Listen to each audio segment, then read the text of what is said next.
I think the situation in Washington sort of reflected what was happening in the country and the situation among journalists. A lot of people have a feeling that the journalists ruined the Vietnam War. Some of the military people have a feeling that we were winning the war and we would have won the war, but the country turned against it, and it's the fault of you journalists. The journalists opposed the war. I doubt that. For years, we didn't talk all that much about who was in favor of the war or what we were doing in the war. And I once asked one of our best correspondents, Ray Shearer, who was a friend, I asked him, Ray, what do you think about the Vietnam War? The Vietnam War had been going on for years, and it just occurred to me I had no idea what Ray thought about it. I don't think you could tell from his reporting. I don't think you could tell from the reporting of the people who were in Vietnam or the people in Washington reporting on the politics of Vietnam. And my very definite belief is that the reporters began thinking about Vietnam, most of them as probably a valuable war to fight.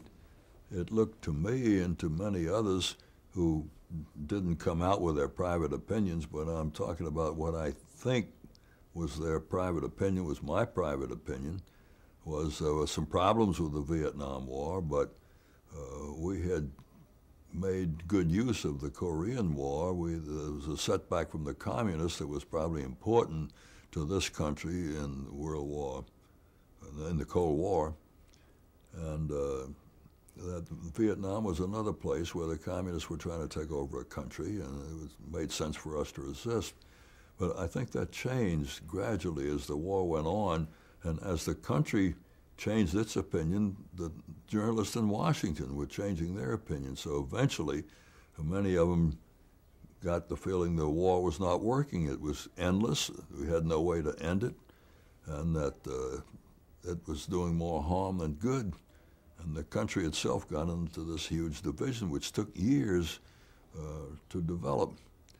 And when I asked Ray Shearer, I'm just curious, Ray, what do you think about the Vietnam War? And he smiled kind of sheepishly and said, to tell you the truth, I kind of think along the lines of the last guy I've talked to. If he ran into a proponent of the war, at the end of talking to this proponent who would tell Ray why the war was so important, he would think, well, it makes sense. If he's talking to an antagonist, a opponent of the war, he would leave the discussion thinking, that makes sense. And he didn't have any firm opinion of his own. He was, could be influenced by whoever came along on one side or the other, and he was balanced in his own thinking about the Vietnam War. And I don't think the journalists started out against the war. They probably wound up against the war, but you could not have told from the reporting of most of them, or maybe any of them, that they were against the war, because they had the ability to keep their own opinions out of their reports. At one point, there was a demonstration, a major demonstration against the war in Washington. I can't remember the date of this, but there were huge crowds. My recollection is tens of thousands, hundreds of thousands of people. And I was stationed in a hotel downtown about 3 floors above the street where the demonstration was going to pass beneath me. And this demonstration came by just 3 or 4 floors below me. And I will never forget it. The sound was deafening. And the cry was 1, 2, 3, 4. We don't want your fucking war. 1, 2, 3, 4. We don't want your fucking war. And it was huge. It was a roar. It was precise. And there was this language we were not used to hearing in public demonstrations at that time. And the whole thing had a menace to it, a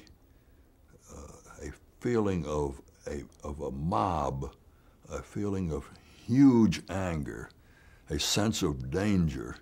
It was a very impressive thing to listen to. I don't think you could hear it.